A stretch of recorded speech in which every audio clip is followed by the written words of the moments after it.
literally right as I'm about to sit down and try and get this figured out, it goes live. So we will take that. A little bit of technical difficulties this morning, guys, but made it happen. I'll give you guys a quick 360 what we're doing, where we're at. We are on our way to John Reed Fitness. Going to, we when we woke up, we almost thought that we weren't going to go to the gym. That's because past few gym sessions that we've hit, we've been going pretty hard. So I think every single part of our body is sore at the moment. Then I thought, we don't want to lose the momentum we got going on. And so we're going to just walk around, do some brainstorming, and probably get a little bit of cardio in. So that's the game plan here. We've got all of our gear fully locked and loaded, ready to capture some content for you guys. And also, before we even get to John Reed, what I was thinking we'd do, just so we change it up a little bit. Have you guys seen the beachfront, Maine?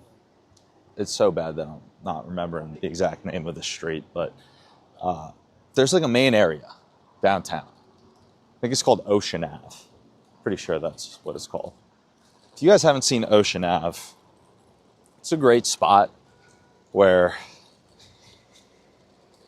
how do I even describe it? You guys wait 3 minutes and you guys will get to see it on your own.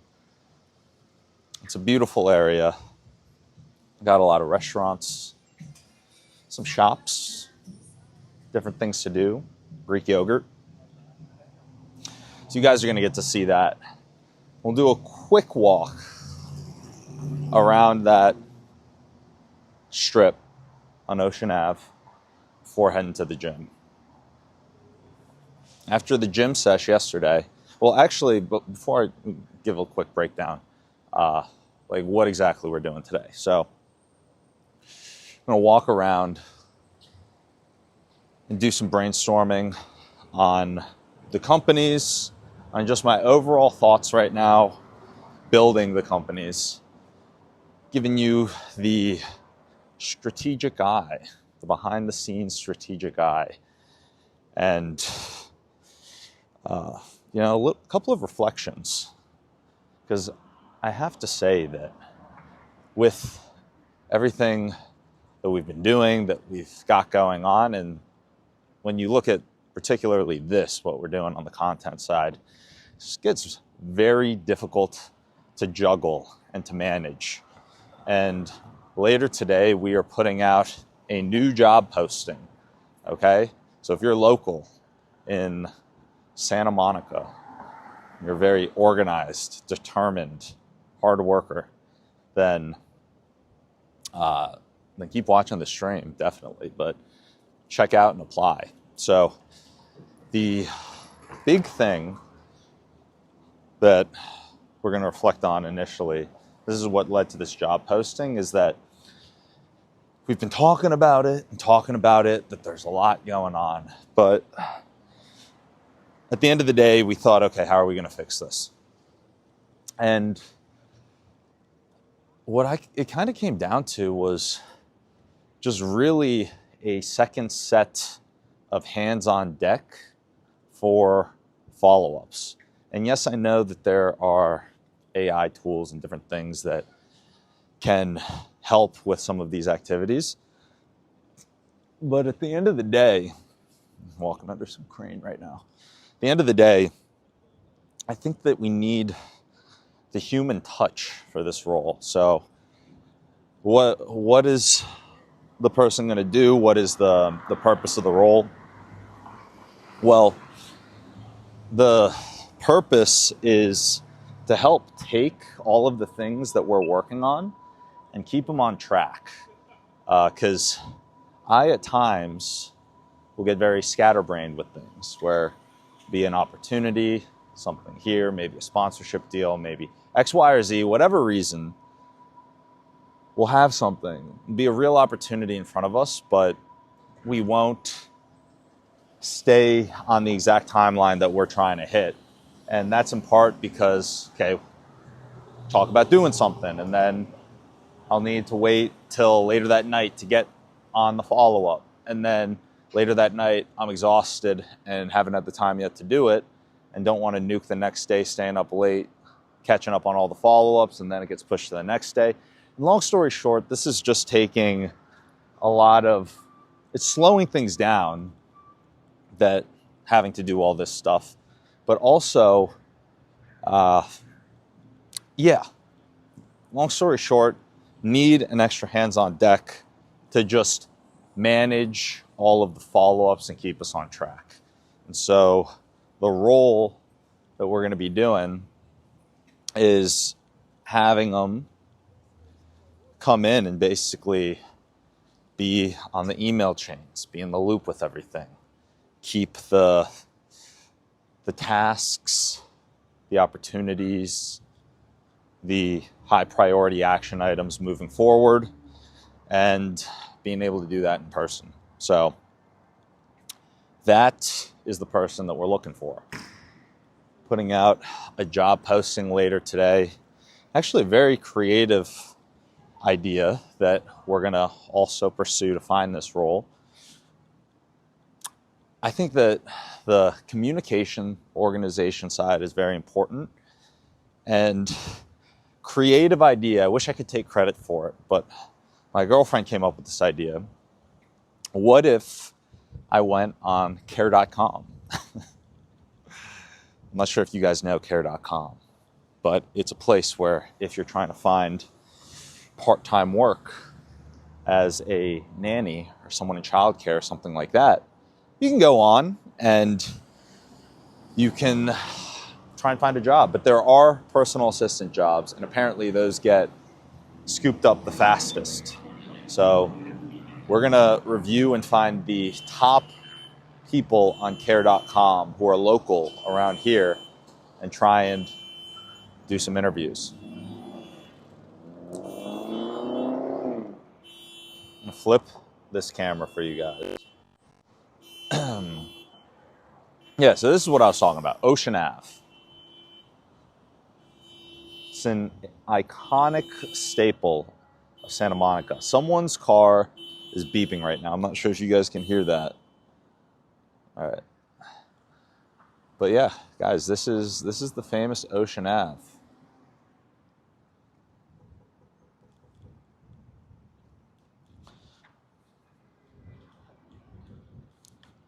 It's got beautiful views too.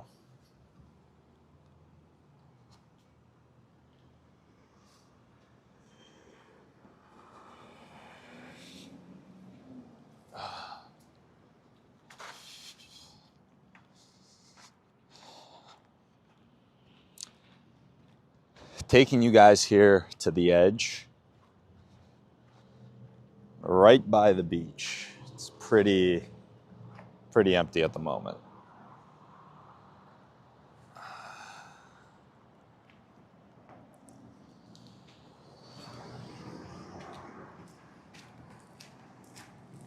Yeah.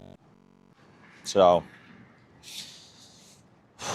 that is one of the things that we're gonna get nailed down today. We got some stuff done this morning. One of the fun things that wasn't directly related to what we're working on, one of our friends, he's building a consumer product brand, particularly wants to launch a ginseng product, almost like an energy drink, but with ginseng. So he previously built a kimchi company, and his kimchi company actually did really well. It was one of the big kimchi companies, ended up getting acquired by the big conglomerate in Korea. I think it's called CJ's. Don't quote me on that. I'm probably saying it wrong, but big company. He's now getting into the ginseng side of things, and he's got distribution figured out. And he called me up and he said, got some investors, but they really are trying to pull the company in a different direction, because he was looking at more, opportunities in skincare or opportunities in beauty and other. He wasn't really liking the energy drink idea, but one of his investors, older fellow, really likes that direction. And I told him, I said, you know, you're not going to like the sound of this and you can disagree, but I actually am siding with the old guy on this. I think that if you put out a healthy energy drink alternative that leveraged your properties of ginseng, that actually tastes good, I think that you could have some serious opportunity in the US markets. And apparently this older guy has connection to some pro athletes and other potential people who could push the product. So gave him my 2 cents.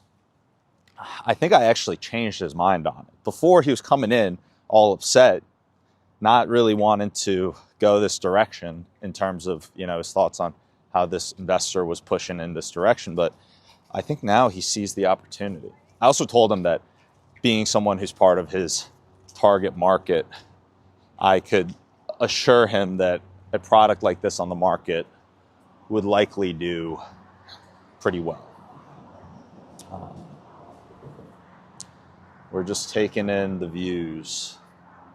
I'll show you guys.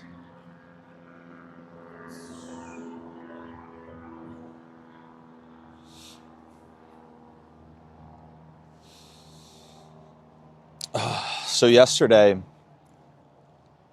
we got one of my favorite restaurants. I don't know if you guys like all-you-can-eat Korean barbecue. You guys have actually seen me eating a ton of all-you-can-eat Korean barbecue. And went out on a nice little date there yesterday. And this just shows how much I love it. So I go there so often that they recognized me when I walked in. They recognized me. Their food's incredible too. But they ended up, I'm not sure how much all-you-can-eat Korean barbecue you guys normally go to, but there is normally a couple of preset different menus. So the preset that I went with was the premium tier. And that might sound like it's the top tier. At this restaurant, it is not the top tier. But it has all the stuff that you'd really need. At the very end, they were so kind. We'll actually walk by the restaurant. They gave us the 2 nicest things on the top tier menu. They just brought it out of the kindness of their heart. So, highly recommend checking out Gyukaku.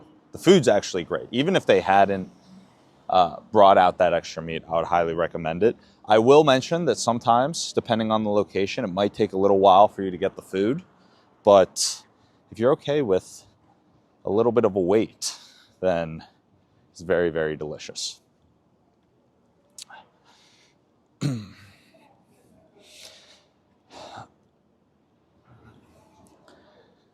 The other thing too, so today, we'll actually walk right by the offices. There's an office right here that, if you guys were watching during Tech Week, there is a well-known venture capital firm, and they have an accelerator called A16Z. We're actually right by their office right now. Let me see here. I'm going to flip the camera and zoom in, guys. It's across the street. Yeah. Yeah, so they have an office out here in Santa Monica. We broke into a couple of their events, actually. Made some videos on that. By broke in, I mean we weren't invited, and we showed up and then asked if we could come in. And they said yes. So that just shows how persuasive we can be. Oh.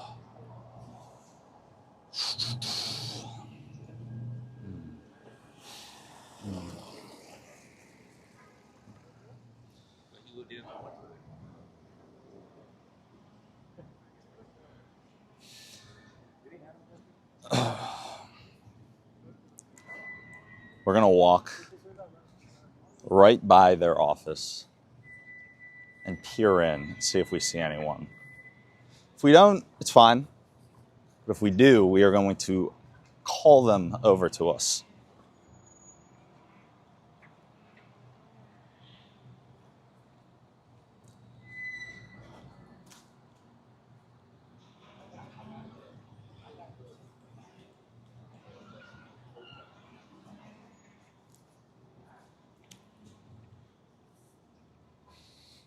Nope. Actually, let's get one for the thumbnail. All right. All right. There we go. Had to get a pic for a future thumbnail.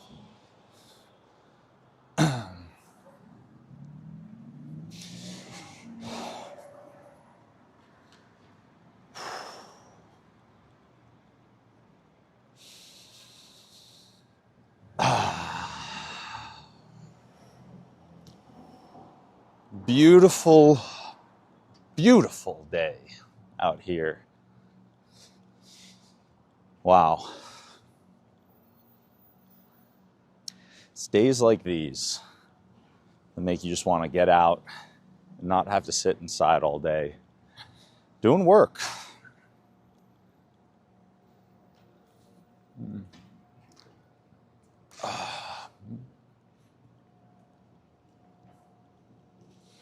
Okay, guys, here's the restaurant we were just talking about, Korean barbecue, across the street.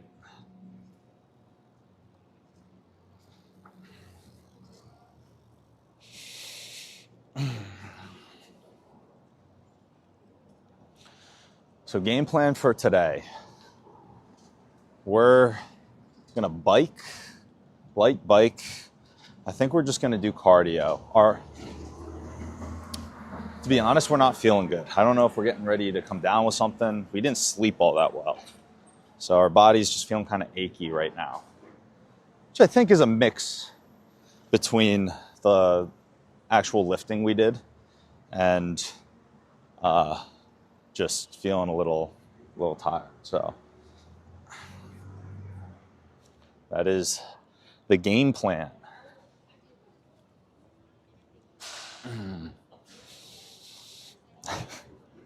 Caught up with one of my buddies yesterday. And okay, so I gotta paint a picture of this guy. His name is Trevor, okay? We called him Trazzle Dazzle back in school, okay? They're all in the same fraternity. And everyone, with your friends, you might give them nicknames. Everyone in our fraternity had nicknames. And Trevor's was Trazzle Dazzle. I call him Mr. Dazzle sometimes, but he's a very funny guy. And he's always been an old soul. You know those people who, even when they're younger, and he was always a year older than everyone in our grade, a year or two older, but he's such an old soul, just the way that he talks. And so we're talking about terminology, and he's saying that some of the younger kids at where he works call him Unk. So he now knows the term Unk. But then he says, do you guys know, he was talking with me and Paige, he said, do you guys know what the deal with 6'7" is? What does 6'7" mean? I said, Trez, of course we know what 6'7" means. It's like, you don't know what 6'7" means? Actually, I did not say that. I said, I have no fucking clue what 6'7" means. Let's look it up with ChatGPT. I had no clue. I thought that he was messing around, talking about a different term. But we learned what it means.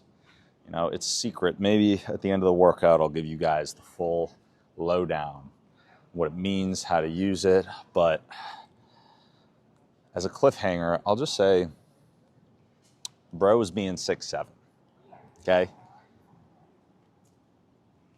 Always. Traz is built different, okay? So that's your hint. If you're able to figure it out based on that, then congratulations. But if not, if you're curious what it means, then you're going to have to stick around to the end of the workout, because that is where we will go through it. Okay? So at this point, we're on the promenade. Got a Chipotle right here. And the gym we're going to is right back there.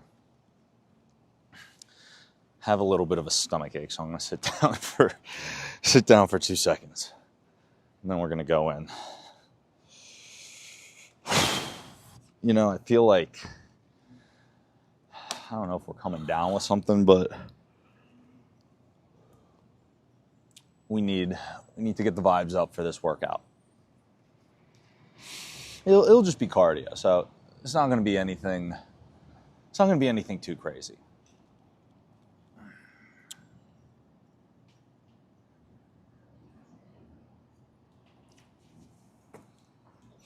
Okay.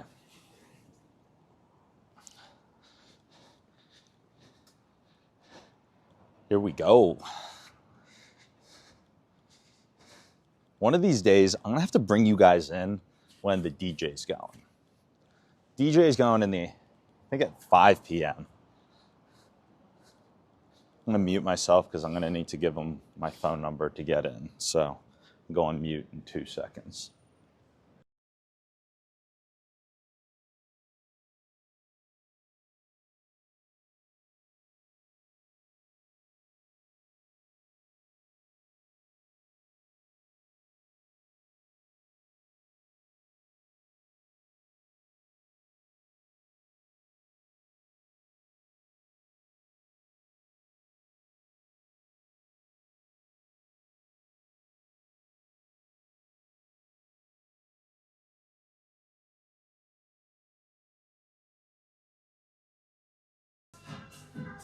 All right, I remembered to unmute myself today. Guys, so this actually is probably a really good time to go because it's empty. I mean, there's almost no one here right now. All right, we're gonna start with some biking. Put this right there.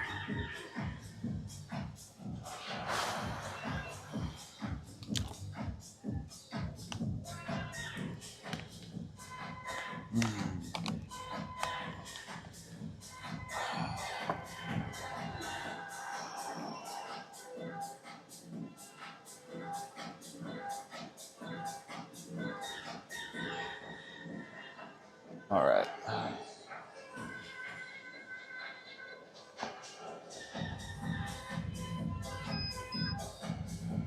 And then get the face tracking. Also, guys, if the face tracking is moving this way too much, then I can turn off the face tracking. So feel free in the chat to let me know what you guys think. It does get a little aggressive if this thing's moving every like 2 seconds. So maybe if I move it back a little bit, it'll be less intense.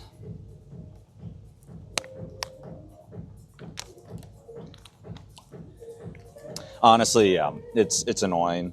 I'll take that off. I'll just position the camera and leave it. Okay.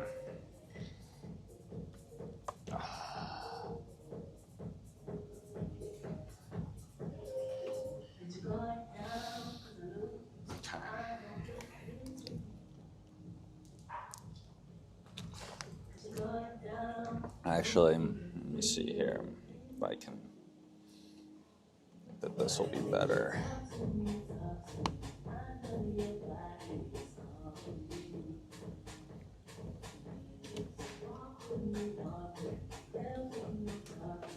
Okay.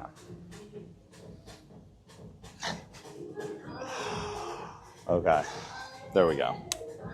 One final adjustment.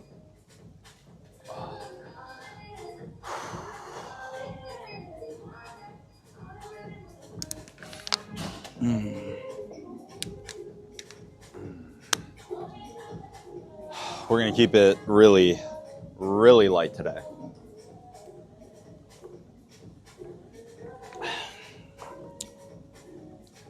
I feel like sometimes you're just sitting in front of a computer or screen all day and you start to go crazy.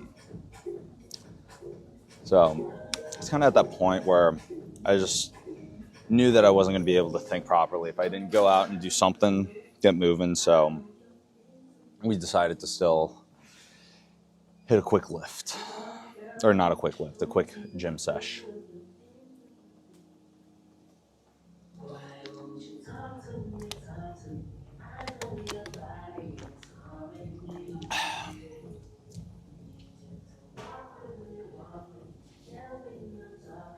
Okay.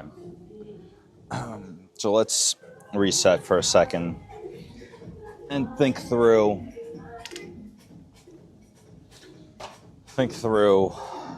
everything that's going on right now.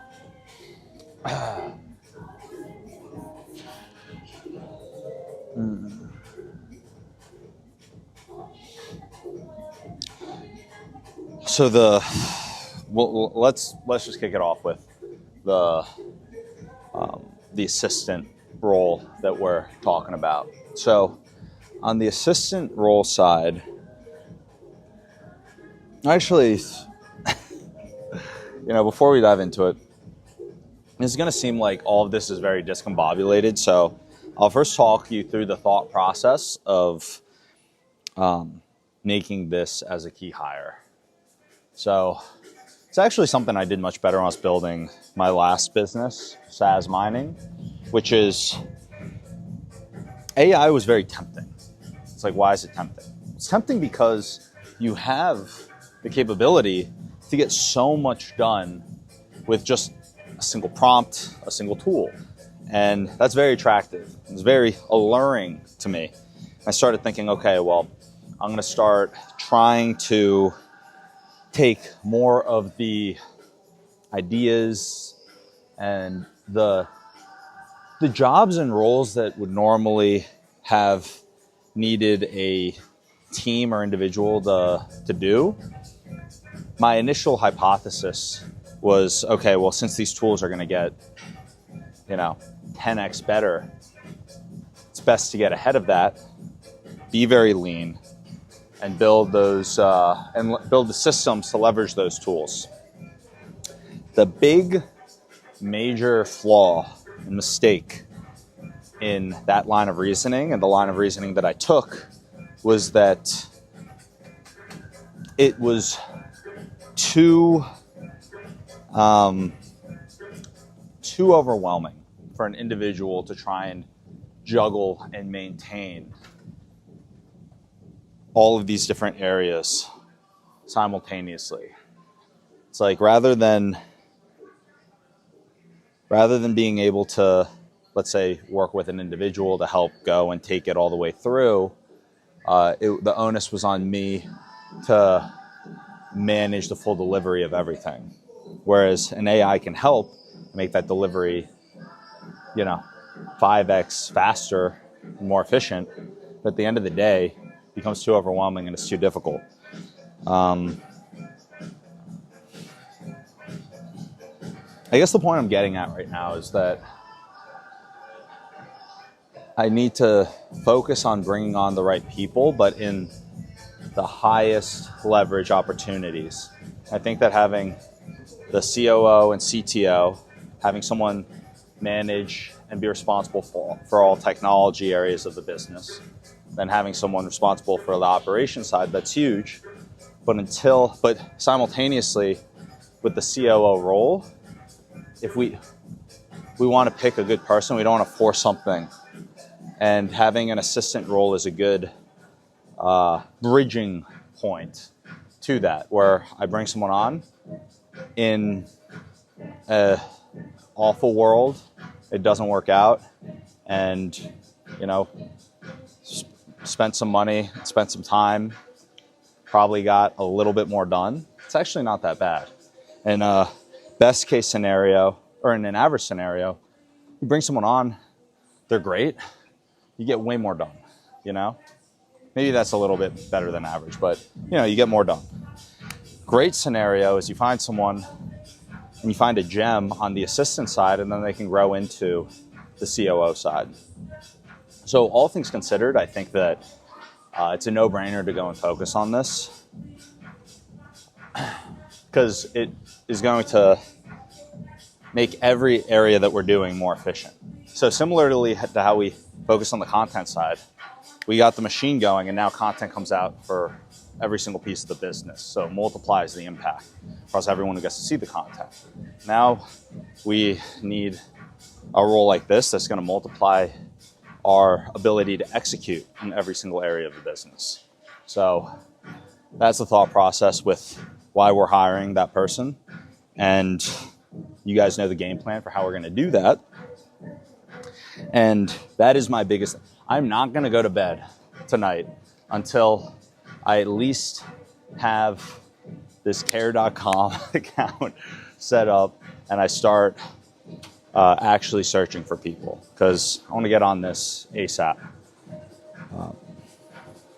The other big thing that we're going to have to do is likely get a little bit less picky on the CTO role. Maybe it was a little too ambitious to think that we're going to get an absolute ringer on just pure equity, but the odds of us finding an absolute ringer on pure equity seem like it's doable, but it's going to take longer than expected to get them to focus full time. So then you're in this catch-22 of, are you going to bring in an absolute ringer with the understanding that they're going to be putting only part of their time in? Or are you going to go for someone who's not, doesn't bring that cachet, but is going to put their full time in? I think that we're going to be stuck in one of those two worlds. Still aiming for full-time ringer, but there are those two aspects of it. The other thing that's kind of been weighing is I feel like we've been searching for like almost 2 months, which, you know, it's taking this long in part because we have a current solution to be able to deliver what we need, and we're trying to find like a very specific kind of person. But I'm also simultaneously now getting this itch of like, hey, what the fuck? Like, why is this taking so long? Like, this is way slower than I like to move. And so I think that getting the speed back to where it needs to be, I think is going to be really important.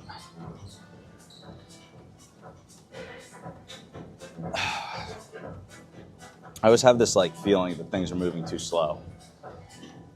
And it's really, it get really fucking frustrating, honestly. But I think that kind of forces us to move a little faster. Like, this has felt like it's taken ages. Granted, it hasn't been the only priority of the business. We've been making strides in other areas and doing other things, but it's frustrating, you know? I feel like we've been talking about it for way too long, where it's at the point where I feel like it should get done.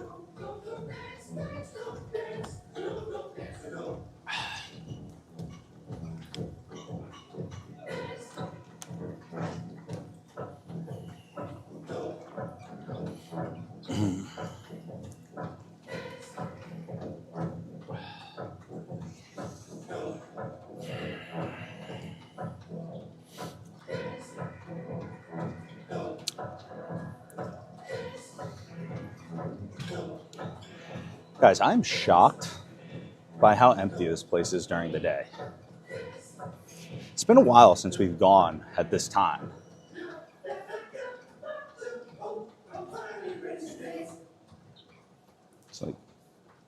Surprisingly open. Maybe downstairs is packed. Who knows? Maybe this floor is just everyone's on the top and bottom, but this place is like a mall, like a mini mall. All right, picking up the RPM slightly.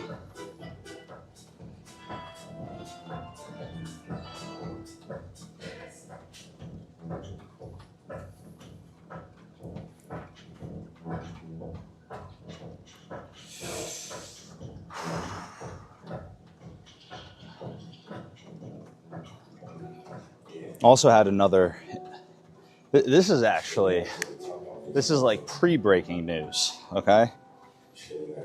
I'm not going to give the names out of respect for the company, but and it's like a good thing. Like honestly, it's good on them, but it's interesting. Yesterday, I'll give you the context. So being out in LA, been trying to get plugged into a lot of great other entrepreneurship communities, people who are building legitimate, serious projects.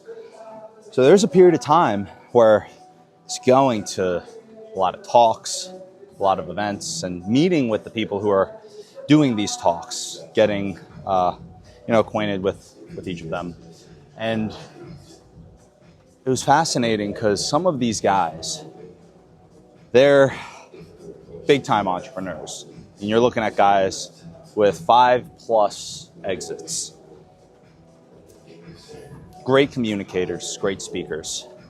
Also have some big followings online, much bigger social followings than I currently have.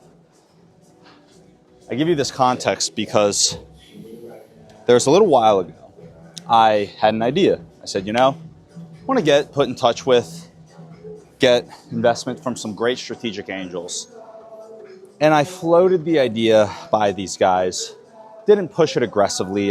Looking back, I likely could have pushed hard for an investment, but it was more of like a casual, hey, could be opportunities to work together when we raise capital, blah, blah, blah. Fast forward, I get a message from one of them on X. And to put it into perspective, there are these two guys. I'm talking about two guys in particular. Both guys extremely sharp, extremely great storytellers and communicators. I remember the first time I saw one of them talking on stage.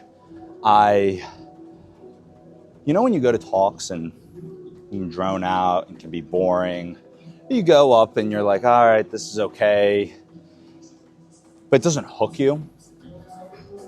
This guy the guy who works with the person who reached out, there are two of them, one of them reached out, both have a lot of these qualities, but I remember the first time I saw the other guy is one of those things where you almost forget where you are to a certain degree. It's one of those things where you're watching and it's almost like you're watching a movie in real time. And I remember listening to this talk, this great interview. You heard a little bit about this guy's story, and I just thought, wow, this guy's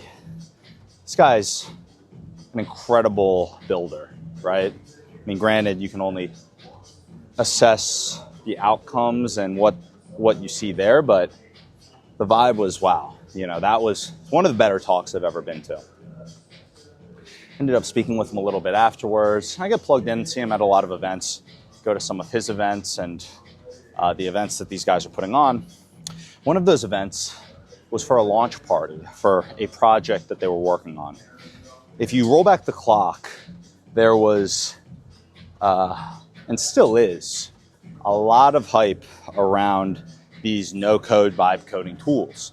And I think that's in large part due to the fact that it was very novel.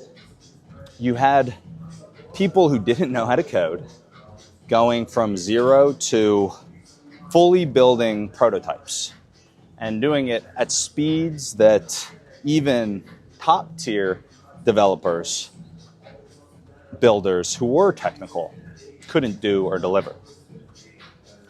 Now, that hype fizzled out very quickly, and to a large degree, that was because there were a lot of limitations. Limitation one, actually, without giving all the limitations, I'll boil it down. You could build a prototype, but building a product that has users that's going to allow you to service those users and scale and not be a disaster or buggy nightmare. If you wanted that future, you needed top-tier developers still. And in reality, a lot of the big users of those platforms didn't build scalable architecture or big products leveraging and using those vibe coding tools. Got a lot of investor capital, but didn't truly deliver for the end customer. So going back to where we're at, there's this project, this launch party that I went to. The two of these guys, both entrepreneurs and investors, each of them are both investors and entrepreneurs, but these two guys, they're launching this project together. And it is a crypto-related project. And I remember being at their launch and seeing the product back then. I looked at it again yesterday, seeing where it is now. And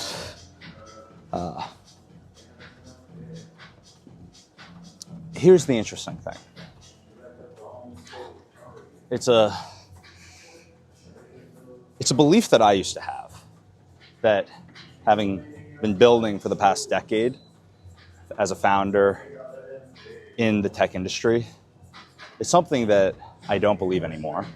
And once again, seeing this firsthand with these guys who've been building in tech longer than I have and have had more exits and built bigger companies, seeing them firsthand, experiencing it. And that is that no matter what you've done, you have a clean slate when you build something new. Exhibit A, let's say that you're a professional tennis player. You could be Novak Djokovic mixed with Nadal, mixed with Roger Federer. When you go out in round one, you could get put up against a qualifier, someone who's barely qualified for this pro level tournament. But when you guys walk onto that court, you might be feeling crappy, having the worst day, feeling sick, still showing up.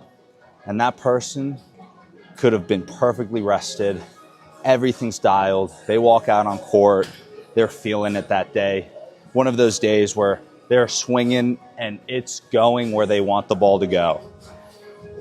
You walk out on court that day, it's love, 0-0 when you guys start that match.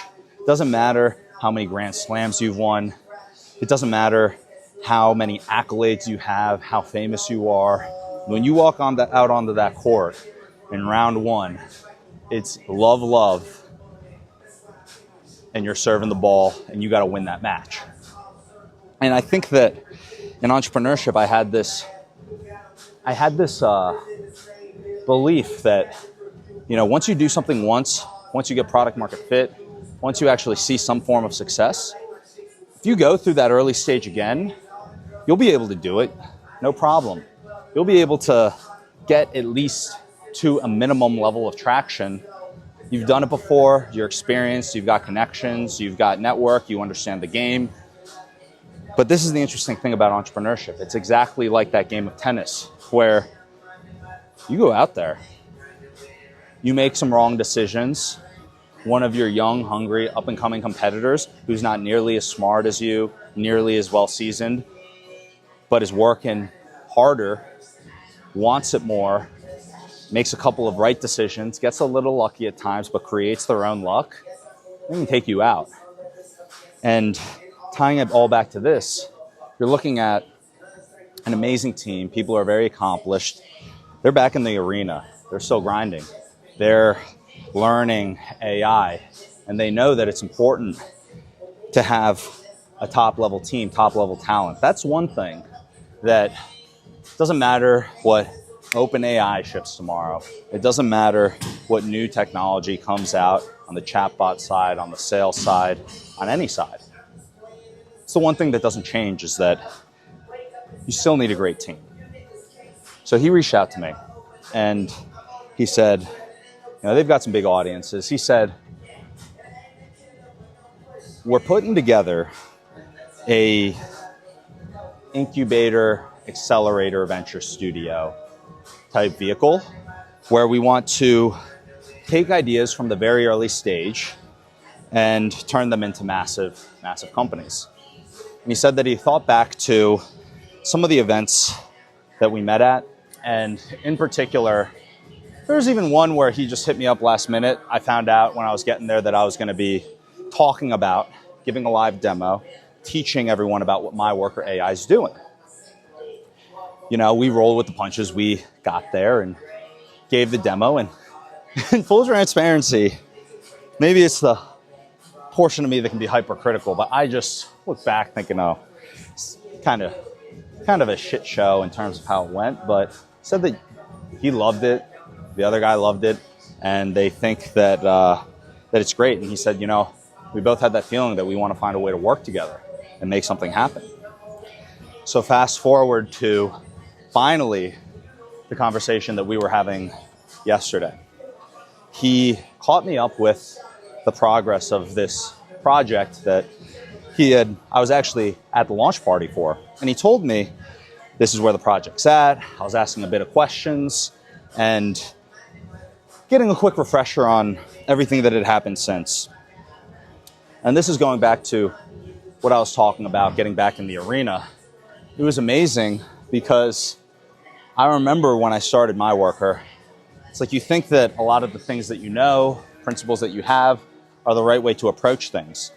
And then when you're back in it, you realize that there's so much nuance to it. So much nuance. And I made some bad calls. I made some calls that were wrong that I didn't make when I was building my last company. And I learned from it, and that's informed where I'm at now. But it's funny because some of those exact calls, some of those lessons that I learned while building MyWorker this time around actually directly apply to some of the mistakes that were made in the project that they're building up until this point. Expected mistakes, honest mistakes, but mistakes that when you look at someone with these types of resumes or what they built, it really just reinforces that view that it's always difficult. It never gets easier. And he reached out, and I promise you I'll get through the end of this. I'll tie it all together in a second here. He said, we want to find ways to work together. And he laid out a thought process for how potential compensation and incentives could be structured. And I told him that I'd love to take some time after the call and just dive into the market, because the market's new to me. It's a prediction market. So the idea of it is there's so many potential markets. Oh, look at that snag. Guys, what a catch. All right, I'm gonna turn this tripod off and turn it back on. Guys, that was almost a fucking disaster there. Okay. All right, we caught it though. We caught it.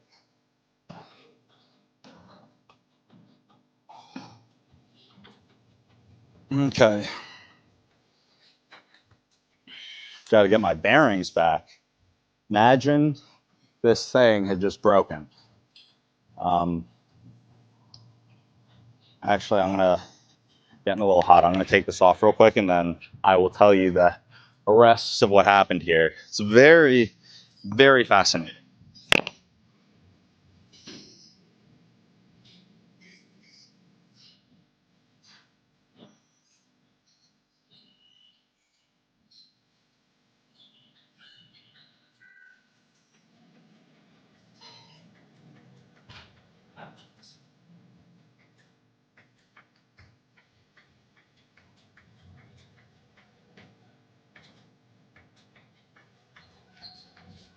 right.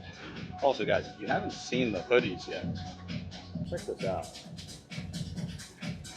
We built this for fun with Sora, but the hoodies are actually great. We got a great material, great fit.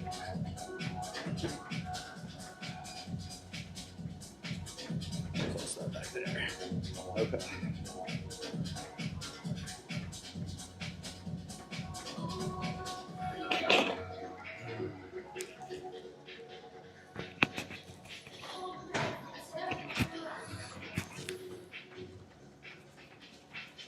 Sorry, 1 second, guys.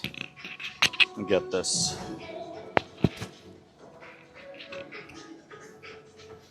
Okay.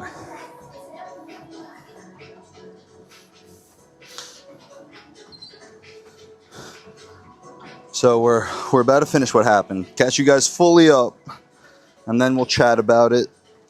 Chat about what we're thinking.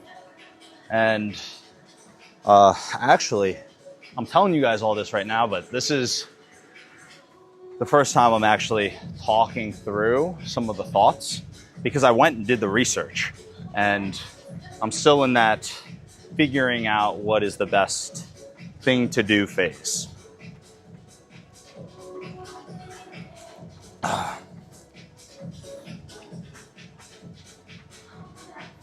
So he laid out potential high-level approach towards how, working together could look along the lines of compensation, and also shared where the product, the platform was at. Some of the questions that I asked were along user count, ideal customer profile, differentiation, market.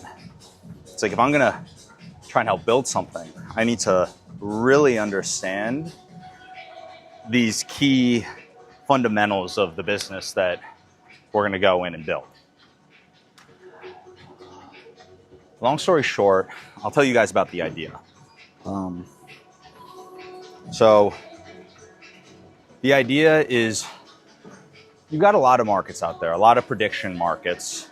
You've got legal gambling, and then you've got a lot of markets that are things that, don't have massive liquidity, aren't managed by any of the sports books. You could bet on something as simple as, what's the weather going to look like tomorrow? Is the price of this asset going to reach X by this date? All of these things. But there's a fundamental problem with that business.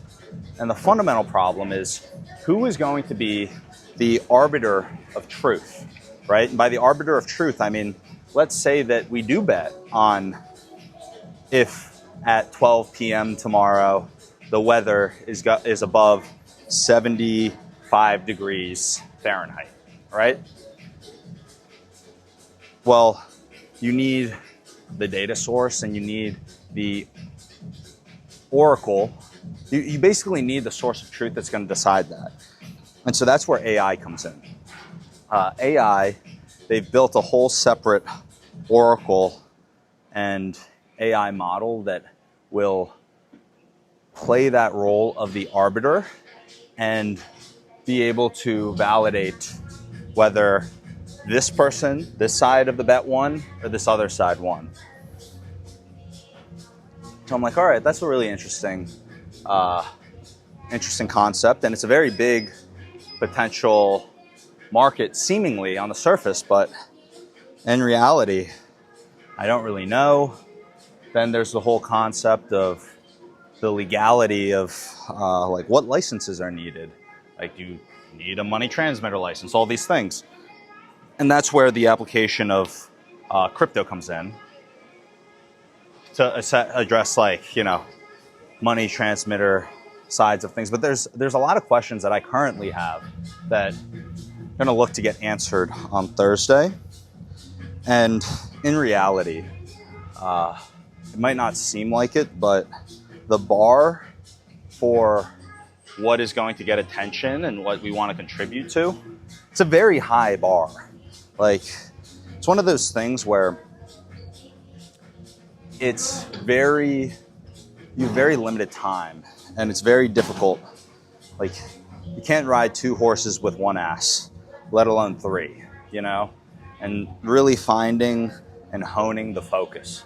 Like, okay, what are we gonna put the time and attention and focus on? All that to say, I think on the merits alone of where the project is at right now, my existing schematic decision-making matrix is leaning towards no. But I think that there's a very important variable that has not yet been added on top of the business. And so I think that the big variable is that going back to what's going to make the biggest difference in the future? What is going to get you to be able to actually bring any mission or vision of a company into reality? Like, really think about that. What is going to be that differentiator? Yes, you need to be good with the tech. Yes, you need to move fast. Yes, yes, yes, yes, yes. Back to what we said. It's the team that you build. It's the people that you work with. I keep talking about this. You're probably sick and tired of hearing me talk about it. And it's like, okay, is he even doing anything? Is actions being taken? It's like, look, when we took action to build our funnel for the CTO role, we had, I mean, right now sitting on LinkedIn, we have over 250 applicants. Just like, the big thing is we need to pick great people. And the one thing that just cuts through all of the noise instantly is track record. You know, you can meet someone and they could not sound like all that smart, seem kind of confused. I can name multiple people that are like that, but some of those people have a track record of winning, you know, a track record of winning. And when you dig behind the scenes, dig behind the curtains, it's because they have something. They have a driving force, like a iron will that they're never going to give up. They've got a problem-solving capability that is unlike anyone else, where they can connect dots or see exponentials. They've got a really good intuition, like something, right? There are a lot of different things that could be a game changer for a company, but the easy way to just suss that out is track record. And these guys have a phenomenal track record, like A tier, S tier track record. So that's why I'm thinking that despite all of the, you know, downsides, roadblocks, etc., reasons why we might not really take it as seriously, last night dove in, did a lot of market research, tried to get our head wrapped around what the hell is going on here. We haven't fully, I mean, I read through it, all the research. It's new, so it's not at the point where we can fluently tell you like, oh, top 10 biggest competitors are X. Bottom-up market size is calculated in this way, and it's made up of X. And these are the assumptions. Like, a lot of those things I did. I asked for bottoms-up approaching with the current model. I tried to figure out the TAM, SAM, and SOM. I tried to figure out like who the ideal ICP to go after would be. Sorry, I'm trying to get this thing to keep going again. This thing stops after a certain amount of time. You got to like restart it. 1 second. Okay, or restarting it. They just don't have cardio monsters like us on here for hours, huh? Okay.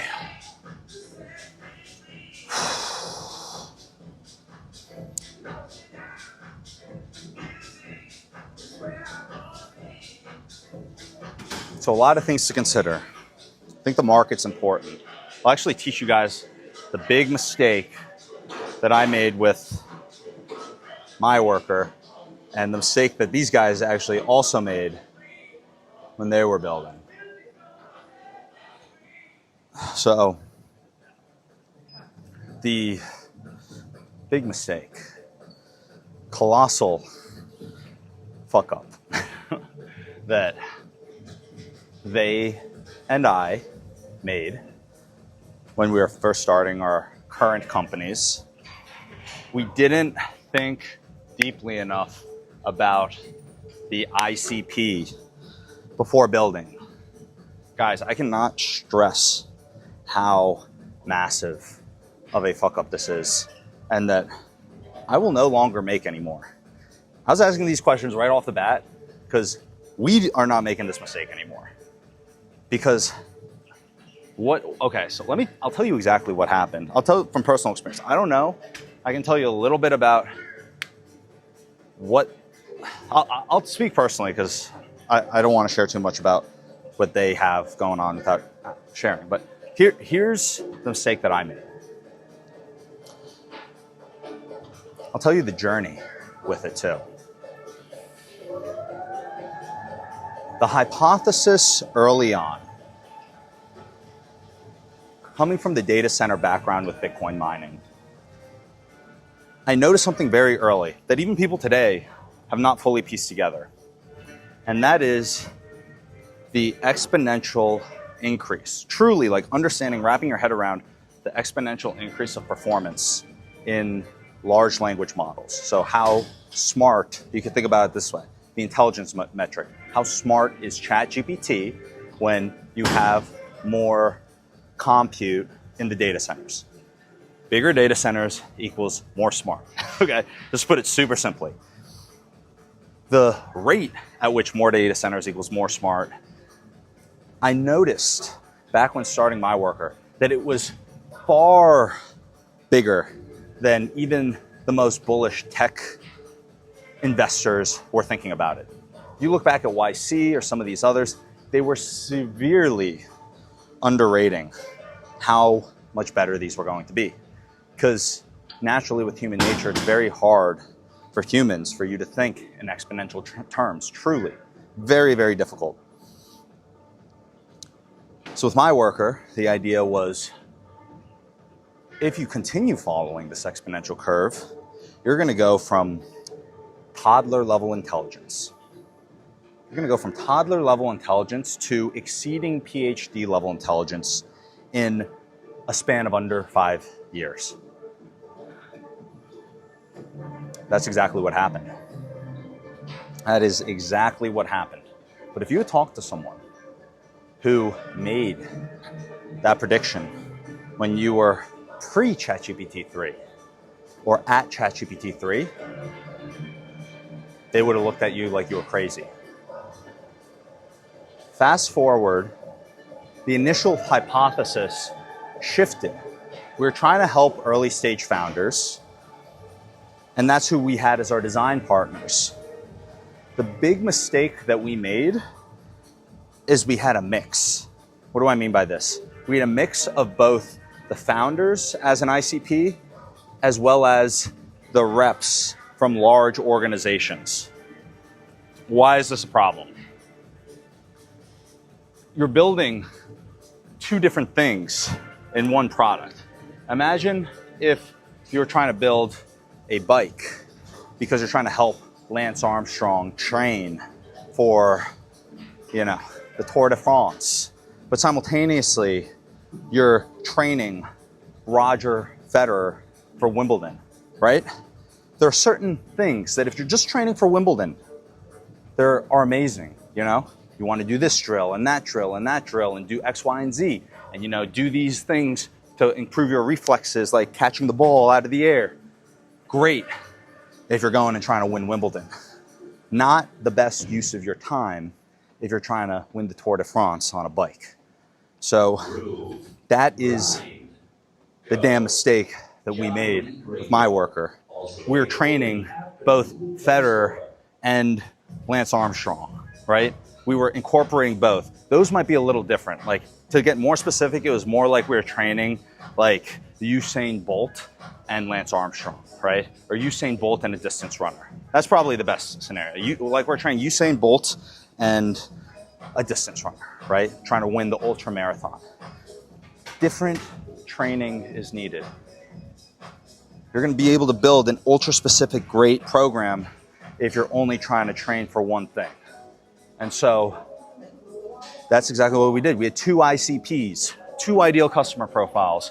One of them we were building with founders. The other we were building with, and that was, the allure is that the outcome we were building in the product is very similar, but we were building for different audiences. And that becomes a big problem because there are decisions when you're building a product that are related to how you're going to scale it. Are you going to have usage-based? Are you going to have subscription-based? Are you going to have seat-based? What type of enterprise controls are you going to have? I mean, so many different micro decisions that need to be made. But if you're building some for one and some for another, then you're going to have a semi-useful product for both. And maybe it's not fully scalable, or maybe it's not really going to nail or land in the way that you need to dominate a market. Now, at least we thought along the lines of building with customers. The big mistake that was made on this other project is that there was it was the exact same mistake, basically. But they were building, because in the exact same way, except instead of just like, you know, Usain Bolt and a distance runner, they were building, like they were training like Usain Bolt, a distance runner, Messi and Ronaldo, Roger Federer, and LeBron James, you know? It's like all of them need to be in good shape. Yes, that's true. But if you're gonna build a user experience that catches fire, you need something that is really good for one area. And it's not going to, and that ideal customer has pain points that you can uniquely solve. And, you know, you gotta understand the market land. I mean, there's just so many.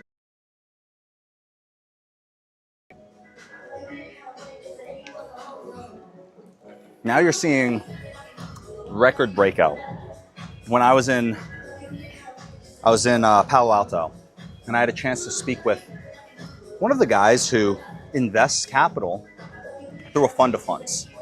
He's on Fund 5, and he invests in a lot of the Silicon Valley VCs. And I was trying to learn, you know, what's going on, and just asking questions to truly understand his perspective. And his perspective summed up, boiled down into a single phrase. And that single phrase is, there's never been a time like this. Companies are reaching levels of ARR, annual recurring revenue, that are absolutely unheard of. And it's not just one company, but it's many companies. And the returns have been unbelievable. And he's going out to try and raise his next fund. What does this mean for builders? I think you have the power law. This is my personal view. But I think right now you've got a power law that's only going to be increasing. And if you look at it outside of building companies, there's going to be a big power law where the people who build the companies that own the tech that everyone in society is using and reliant on are going to build massive fucking companies. There's another trend. The people who build and own those companies are going to have a level of wealth, and you're going to see a level of wealth distribution that is also unheard of. You're going to see a more difficult climate to be able to compete in the job market. What used to be considered great is now expected. What used to be considered impossible is now great. And now, if you are the top performer, you can do the impossible. This is just how I see it. But I think that the evidence that you're seeing out in the market is all supporting every single thing that I'm telling you. And I could break down any single one of those, but take my word for it, I believe this is happening. I think you also have a power law with companies. These large companies like OpenAI, these large language model companies that have the labs like Anthropic. These companies that are getting many, many billions in investment, and soon to be, over the next decade, trillions, making trillions in commitment. I think OpenAI has made 1.4 trillion commitments. They've got under 50 billion revenue. I mean, guys, this is crazy. But if you think about it, really think about this question. How do you think OpenAI is going to honor $1.4 trillion in spend commitments? How do you expect that to happen? Where are you going to find the money to do that, to accommodate that much spend? You're going to need to eat up all of the existing industries and infrastructure. The only way, and tell me if you see a different way, because I see this as the only way that you truly have the ability for not just OpenAI, but all of these large language labs and the people raising all this money, the only way that they're going to be able to honor those commitments is if they eat up all of the revenue that's being generated by the existing incumbents and all of the other industries that you have around the world today. If you don't have that, there's no place for the money to come from, even with all the money being printed. Traditional industries are going to get disrupted. And this is another prediction. I think that you're going to continue to see this exponential rise of intelligence, which means that the cost per unit of intelligence is dropping off a cliff. OpenAI and these other large language labs are going to have unbelievable levels of intelligence at an unbelievable discount to the cost of intelligence on the market today. And what's going to happen as a byproduct of that is far more a changing economy. And by a changing economy, you can call it job displacement, and that's a simple way to look at it. Not saying this in a mean way, it just is a simple way to look at it, job displacement. I mean, in reality, what does that mean? It just means more layoffs and people needing to come up with creative solutions to build a repeatable stream of revenue, given you have a low cost of intelligence for whatever you build. You're always going to be susceptible to the meme that you see going around of OpenAI killed my startup. Startup founders, there have been a lot of startup founders that have found themselves in this bucket. I think that that's going to continue to happen, but the big difference is that that is no longer going to be something that all of the startup founders are saying. That is something that the large incumbents are going to be saying. And that is crazy job displacement. No one's talking about this. Think about it. Let's say that you have these bloated companies that can't compete because the unit cost of your intelligence to deliver your service or product is up here. OpenAI comes in and cuts it down to here on the floor. Your unit cost of intelligence is too much. You're going to go bankrupt. Big company, big conglomerate goes bankrupt. Boo-hoo, no one cares. Oh yeah? Every single person. That company, the evil conglomerate, employs 150,000 people. They just went bankrupt. 150,000 people on the market. The only skills that they have are at 1,000 times the cost per unit of intelligence than the existing solution on the market provided by the large language labs. What do you think happens? This is a question that no one has even been able to piece together the building blocks. I mean, we just did it here in like 30 minutes? Maybe even less. But what happens? How does that get accounted for? I mean, that is just one of the things that is coming down the pipeline, guys. Just one of them. And I think that you're going to see that, like the actual effects of what I just said, playing out within the next 5 years. But immediately, you're already seeing it. The difference is that it's not happening with the incumbent companies yet. It's happening with the companies that are going to be doing the disrupting. Look at the layoffs at Microsoft. Look at the layoffs at Google. Look at the layoffs at Salesforce. Look at the layoffs at Oracle. Look at all of these that have been happening over the past couple of years. These companies know, or even if they don't know, they can feel it and are making some decisions that are already trending in this direction. If you're looking for a job, you probably feel like it's very difficult. You probably feel like you're overqualified. You probably feel like the game is rigged against you. And you know what? It's because you're right. The game is rigged against you. It's rigged against the people who are not being selected and chosen to wield the capital and the power that's going into these data centers. I said it on a podcast the other day, and I also want to come out and say that I'm not saying all this and saying that I have the solution, and I'm genuinely just venting and bringing up like my thoughts on it, because hopefully people can think of solutions or share it with people who can come up with solutions or have decision-making authority to at least make it better than it is now. But you've got a scenario where the current geopolitical systems, the current way that the economy functions, the current bar that is even needed today to be a productive contributor within the economy, the bar has been raised so high that it's already disrupted so much. And there are a lot of people that maybe haven't been able to voice or put together or explain what it is we just talked about. But those people are the ones that are right now already being affected.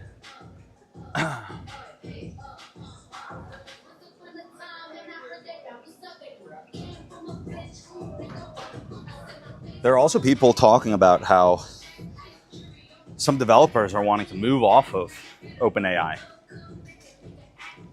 because OpenAI in their terms and conditions have the right to, simply put, depending on how you read it,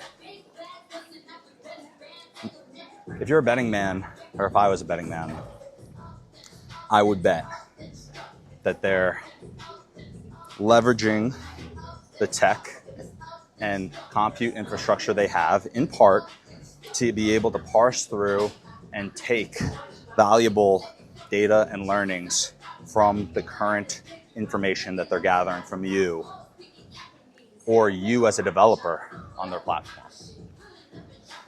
The people who would know this are people who work at the company, Sam Altman and others, but you're hearing people worried about it. Hearing people very worried about it.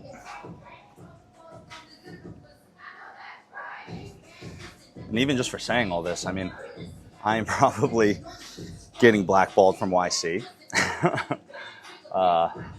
which, you know, as I looked into and continue to look into, I think that there's a lot of skeletons in that closet.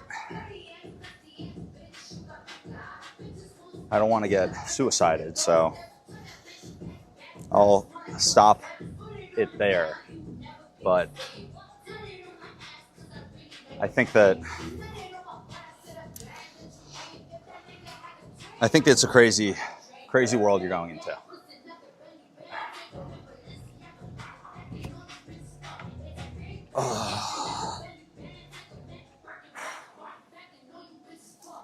Guys, we're almost at the hour. What is it? The hour of biking?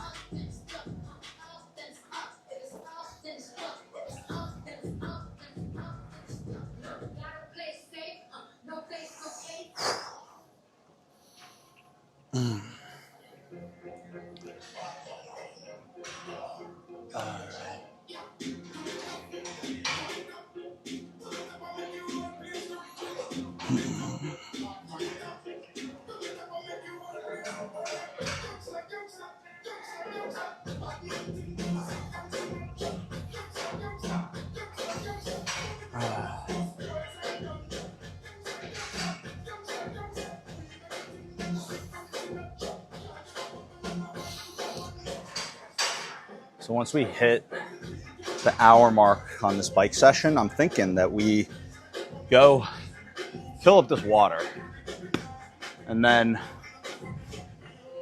do a little bit of the, oh, you know what? I just realized the Stairmaster is probably going to be tough. Reason why is I'm not going to be able to mount this thing.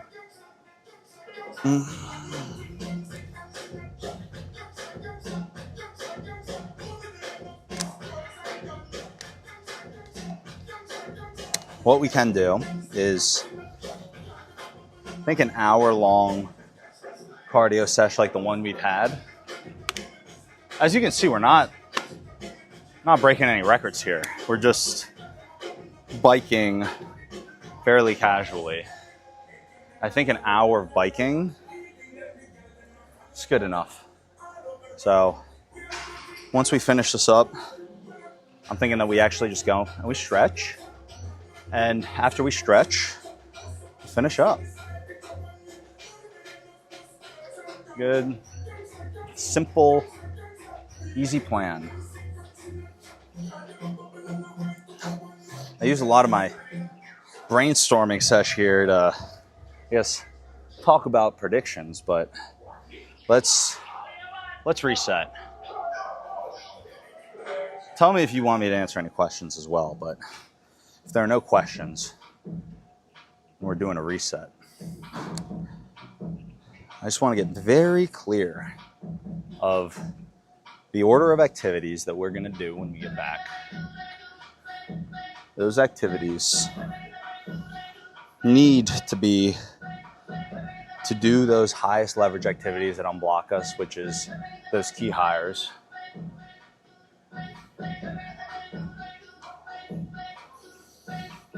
So that's what we're going to do.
You know, one of the crazy things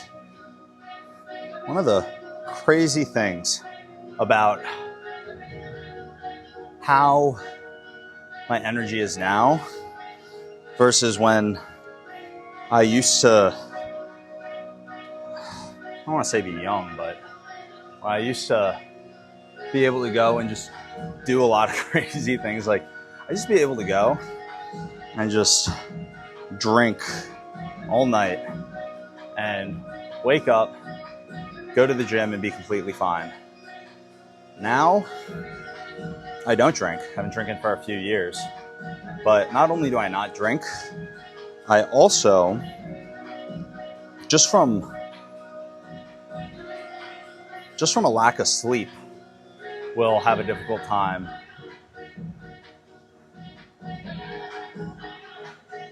Maybe I'm just run down. I need some sleep. I'm just like tired.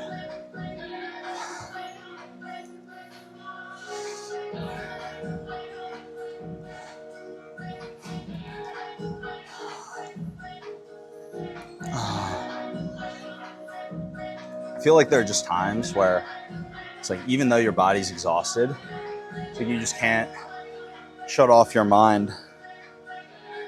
When you can't shut off your mind, it's just, you might as well just be awake and trying to do stuff or working.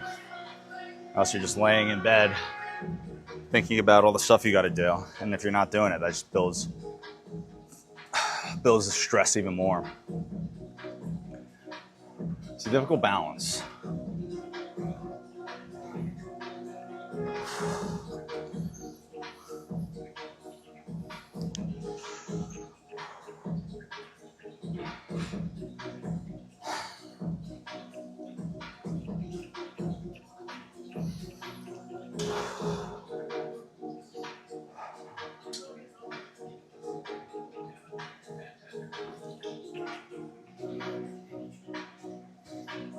Also, guys, very, very important. Earlier today, we just dropped our very first Insta 360 video. Yes, our very first. So I didn't know that these existed a month ago, but the way that it works is you can click on a video and it will legitimately let you look at any keyframe in that video. Keyframe is the wrong word, but it's a 360, it captures in 360. So when you're watching on YouTube, you can swipe it and look at any section of the gym or the footage of the 360 video at any point in time, which is pretty sweet, if I do say so myself. So go check that out if you want to see more of this gym. We walked in today, and the only place that we really got to was here. We're just doing cardio. But if you want to see the rest of this phenomenal, beautiful gym, then check out the Insta 360 footage. I'm telling you, it's a game changer.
Okay, you know what we're gonna do?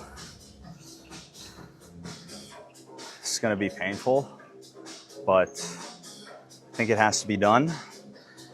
We're actually gonna go really fucking hard on the last 5 minutes. We're about to hit the hour mark. As soon as we hit the hour mark, I'm gonna restart this thing and we're gonna go balls to the wall.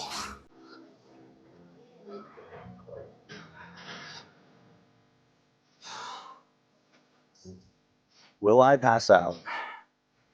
Hopefully I don't, but there is a chance. So we will see.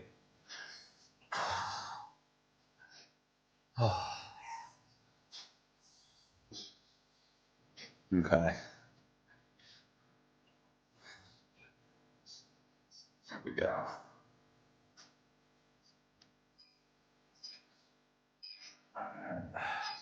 Just getting this thing ready. Okay. Here we go.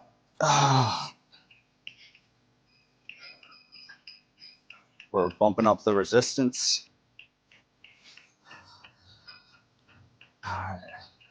Basically, like double the resistance.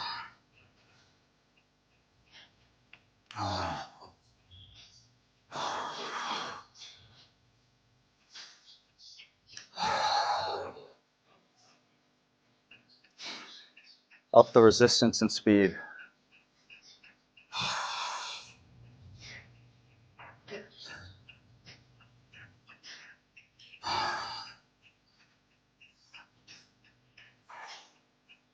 Okay.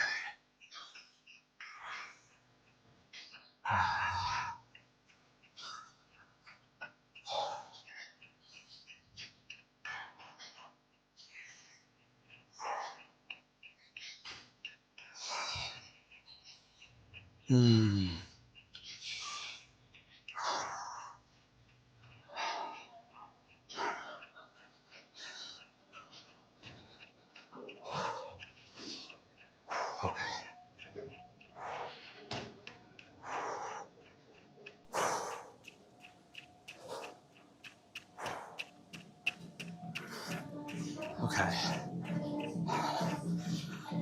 Cardio is really painful.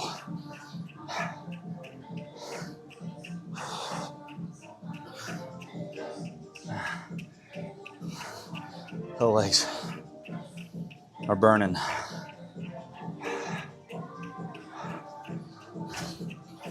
think we're gonna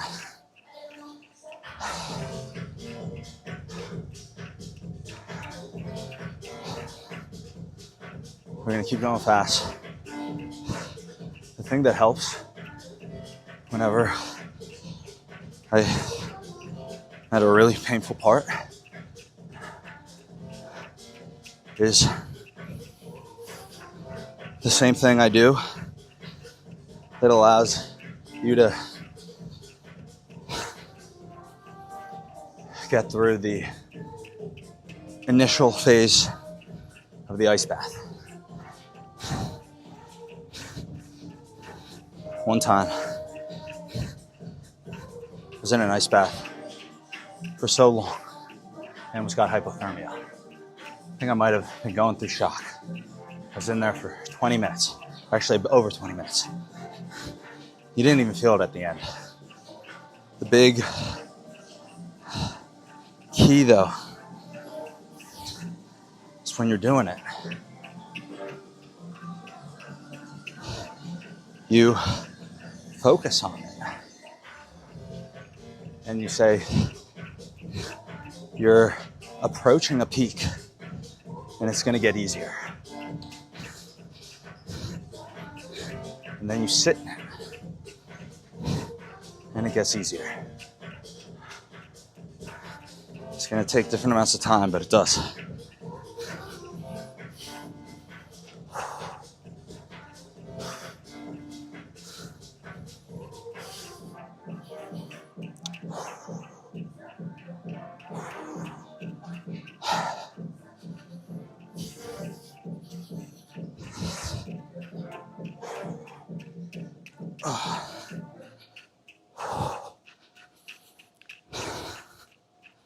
This is John Wayne's radio. Songs make it really bad words, like really bad. Consider yourself warned.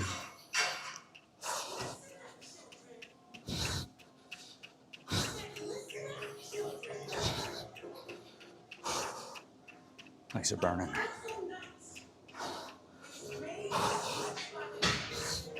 The other thing that helps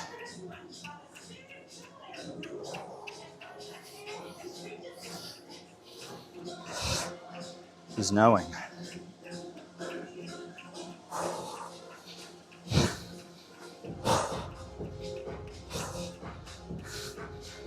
Knowing that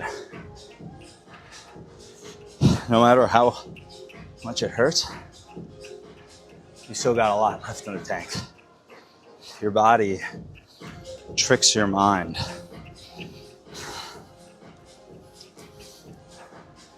Tricks your mind into thinking that you're out.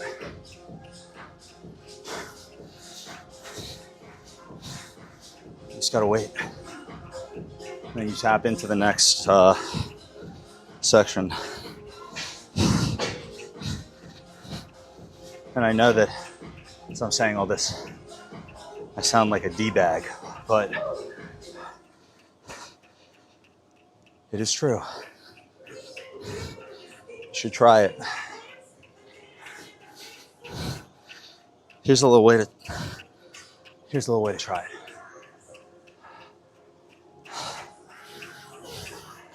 Next time you're pushing and you're about to stop, or you're stopping, but do it right before you stop. Here's what you do.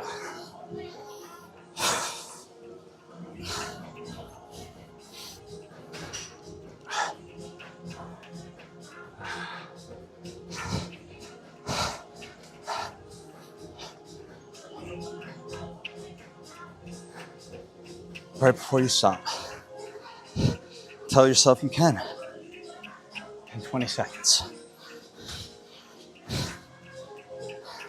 And just keep going.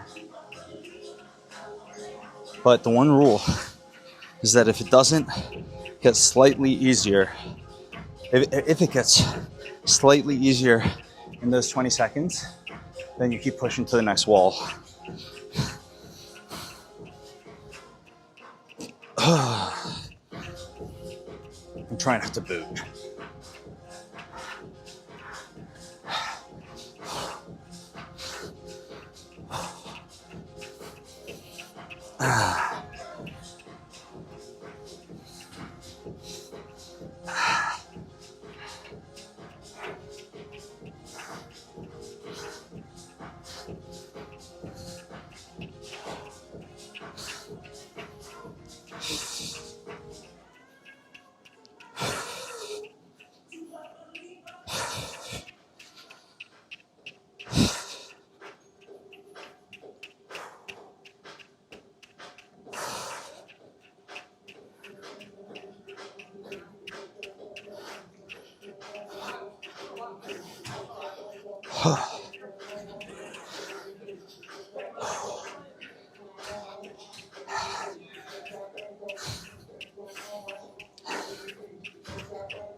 I have noise cancellation on, so hopefully the breathing isn't too aggressive.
Seeing harder to push.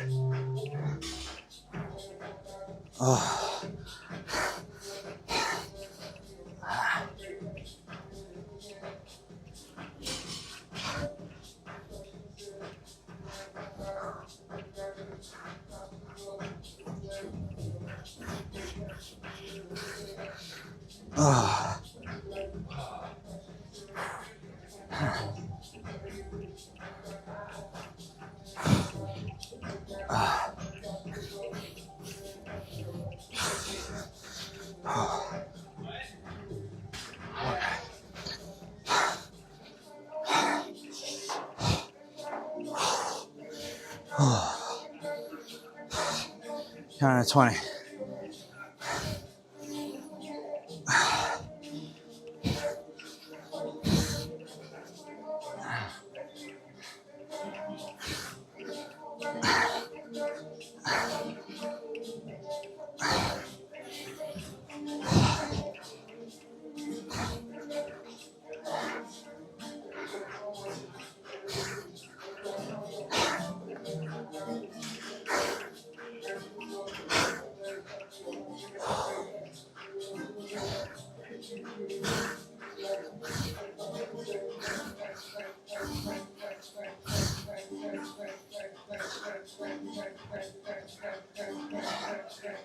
It's easier.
We're picking up the pace for final 3 minutes.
And down the resistance.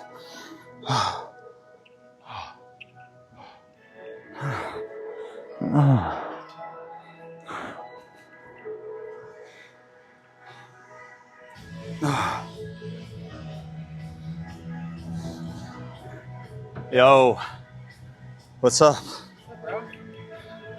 Banking the bike? Yeah, I was sore everywhere today, so I decided to do some cardio. Nice. You just get here? Yeah. About to do the freaking Stairmaster. Oh, nice, dude. I've been watching the vids. They're good, man. Keep it up. Appreciate it, man. You streaming now? I am, yeah. Yeah, I started doing.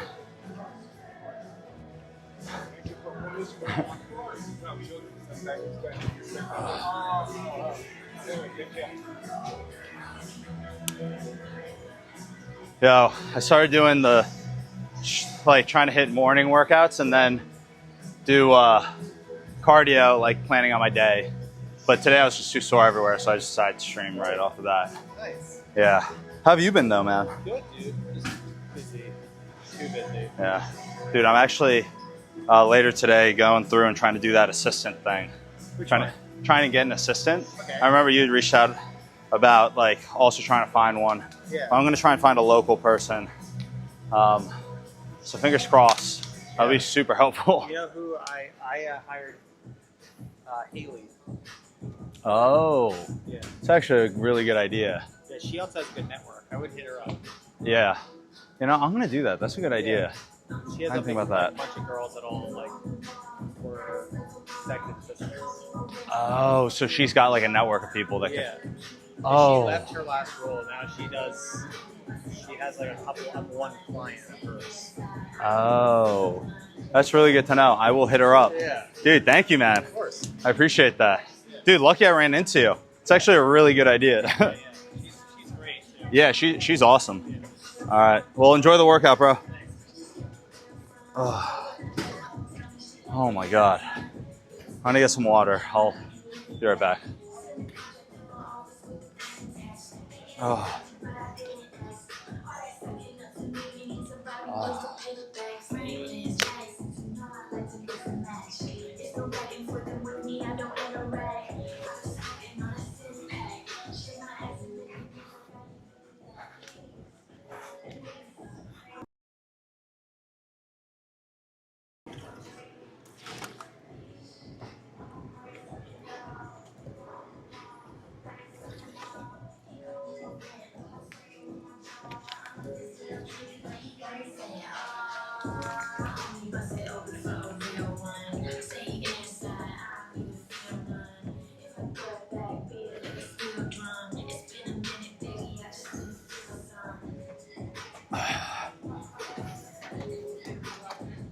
Oh.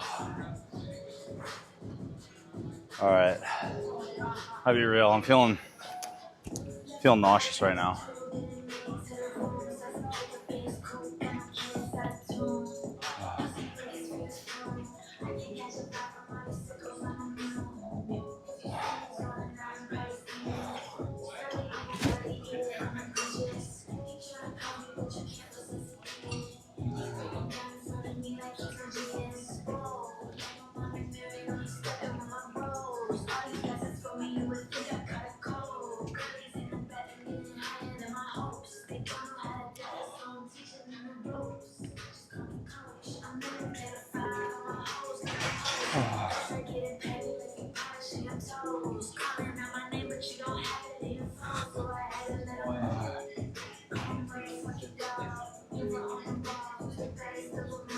All right. I still gotta clean off the machine, but you guys over.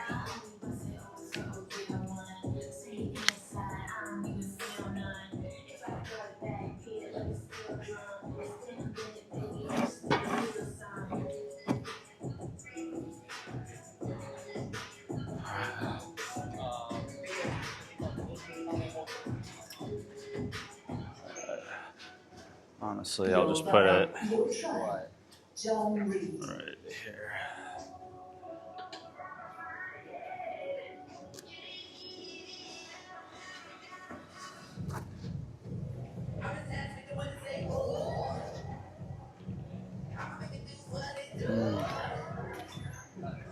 Oh. All right, we're gonna stretch in a little bit.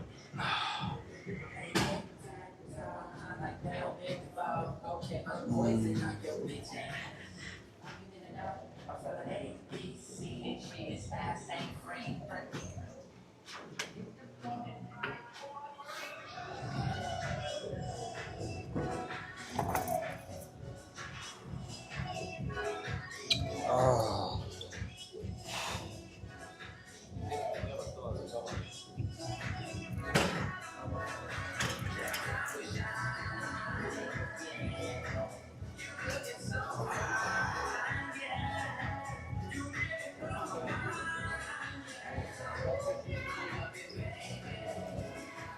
Okay. Got our voice back. We're just gonna go do a little bit of stretching and then probably call it.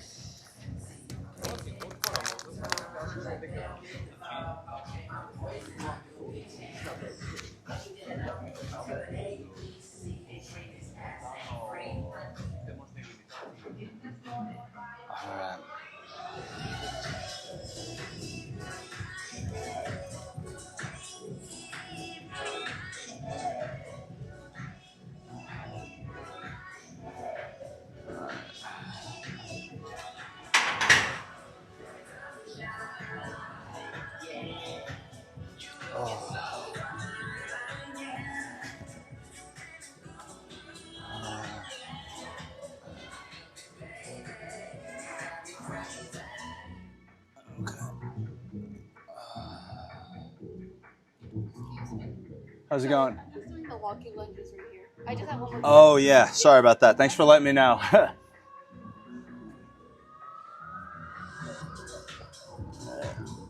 This back a little here.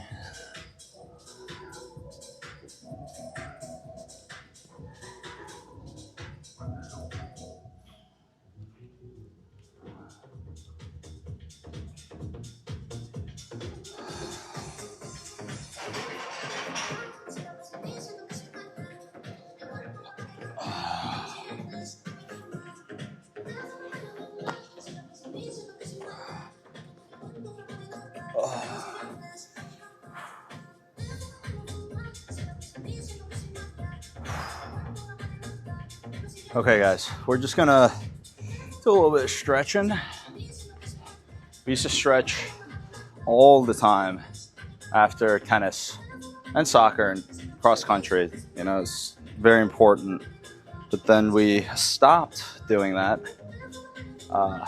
consistently after we started lifting. So, especially on cardio days, it's good. Especially because we didn't even lift today. So, I feel like we have a little bit of time to just actually stretch. Because I remember when I was on the tennis team, it's like a full-time job. You gotta get there early. You gotta, be ready for practice. Then afterwards, I don't know, you're basically budgeting like 3.5 hours in total, because you're stretching beforehand, stretching after. And then by the time you finish up with that, you gotta go and get your nutrition on point. That was on top of everything else. So if you have that time built in for a sport, or you're doing it already with a team, then it's a lot easier. But when you got a lot of work, you got other stuff to do, stretching doesn't always feel like a priority. So you got to get better about it.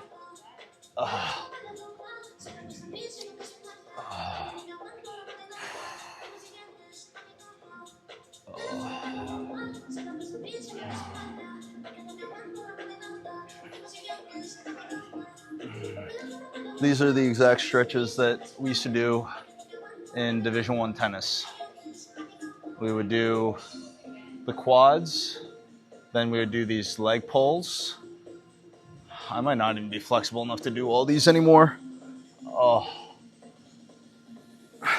Then we do this. It just like stretches out your butt, your left glute. Or I don't know if the camera's flipped, but this stretches out your butt.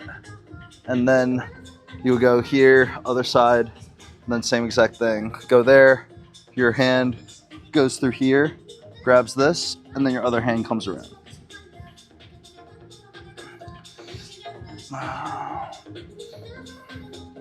I am, as you can tell, much more flexible. If you're more flexible, then you could pull it back a little more. Then, it's been so long since I was doing this for tennis. I mean, it's been almost 10 years doing this exact stretch routine. I'm gonna take my bun out. Okay. And then after we do those, it's like you're straight, bring the leg up, and then this, I'm gonna crack your back. Keeping, little crack there.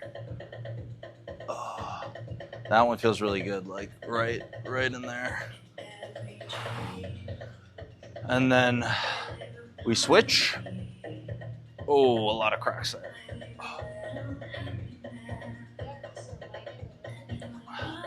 All right.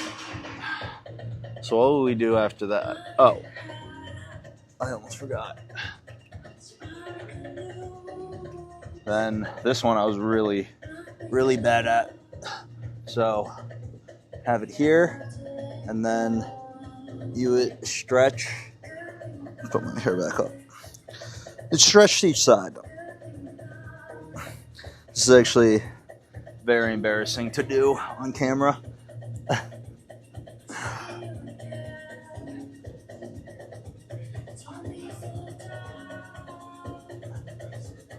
And then we switch it.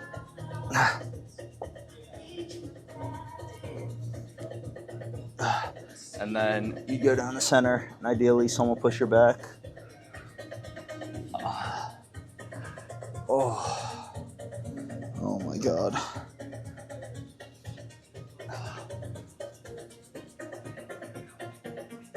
And then we would do both sides.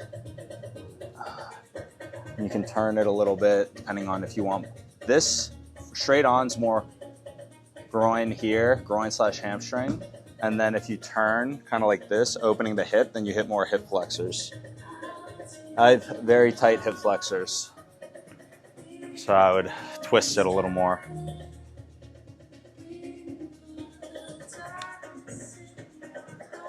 And then same thing. Groin, hip flexor.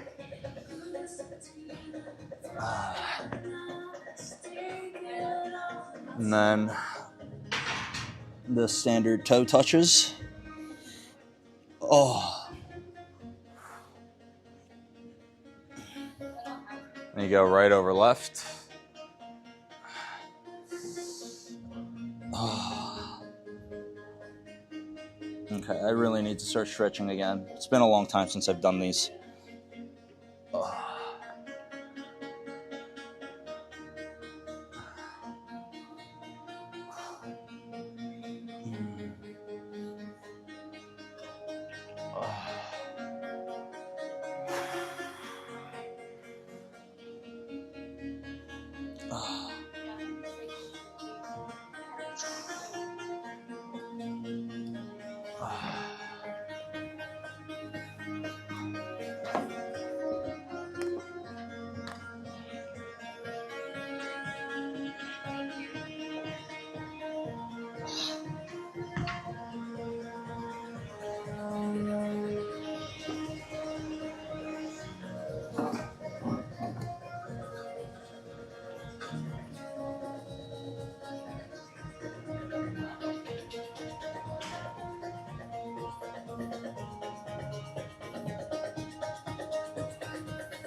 Oh, wait. Thought I left the water.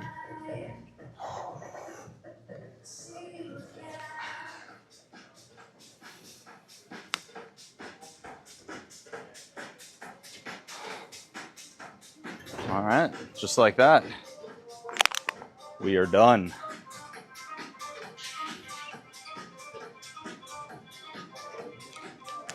Thank you, man.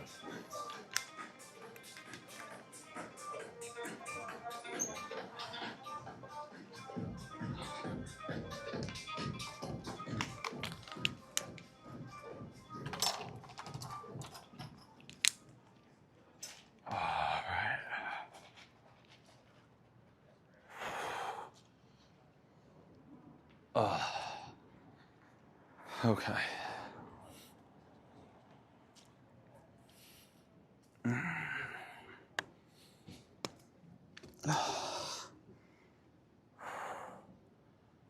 I'll be real, guys. I think this is more than just being sore. I think I might have come down with something. This feels so weak. Oh. Put this down. Oh.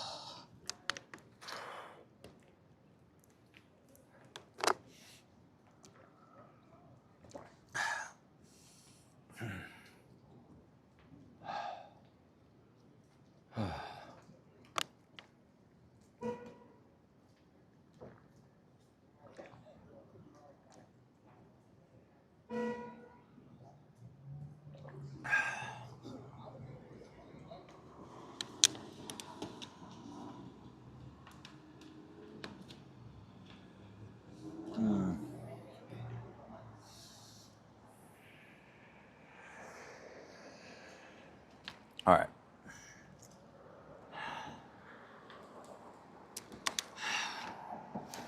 We got through it.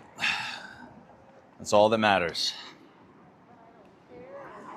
We did it. So, we did it without booting, which I think is a solid accomplishment.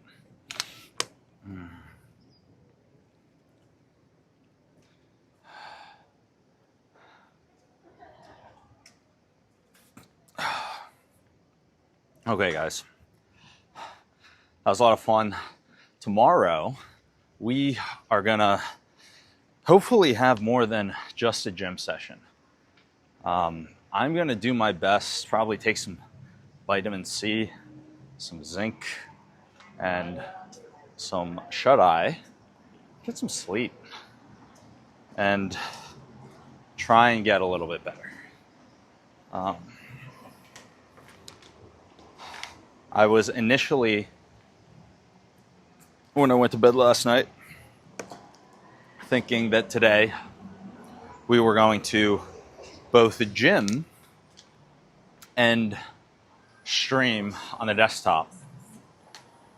Because guys, it's been a long time, and we love the desktop streams. They're very fun, especially if you haven't done them in a while. But the odds of us actually making that happen now tonight for a desktop stream are dropping by the moment. So we will be live tomorrow. So tune in tomorrow, and we'll have a little surprise for you guys. Cook up a little something. You know, a little 6, a little 7. I forgot that I told you guys. You guys thought I forgot. I forgot. I was just using 6, 7 unintentionally and realized that I owe you guys what that means. Well, this is one of the many benefits. If you tune into this stream, then you're going to be kept in the loop. You're going to be kept in the loop with the tech, the Gen Alpha slang. I mean, everyone knows Riz, Skibbity, all these other terms. The Ohio. Maybe you don't know the Ohio, but there's a lot of terms out there. You're going to learn them here. So 6, 7, realistically, you can use it in many different contexts. An easy way to think about it, though, is it's intentionally ambiguous. It derives its origins partly from, well, actually, I'm going to leave the lore. I can't be giving out all the secrets here. But, you know, maybe LaMelo Ball, how tall is he? Maybe there's a meme, I don't know. But I guess what I'm getting at, guys, is 6, 7's intentionally ambiguous. You can use it in different contexts. You, of course, got to, like, do the hand signal, 6, 7, you know? But, you know, maybe you'll toss it out there, like, businesses booming, 6, 7. Businesses booming, question mark, 6, 7. Maybe that's a caption we'll use.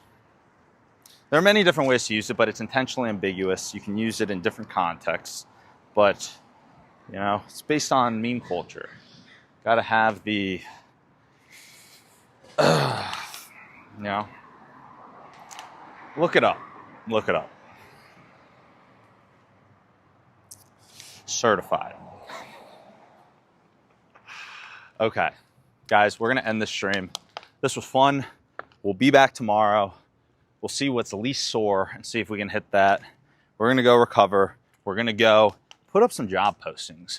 Go and find some talent. Make some direct calls. We ran into our boy, Ollie, who's the CFO of another AI startup. He's building a couple of businesses.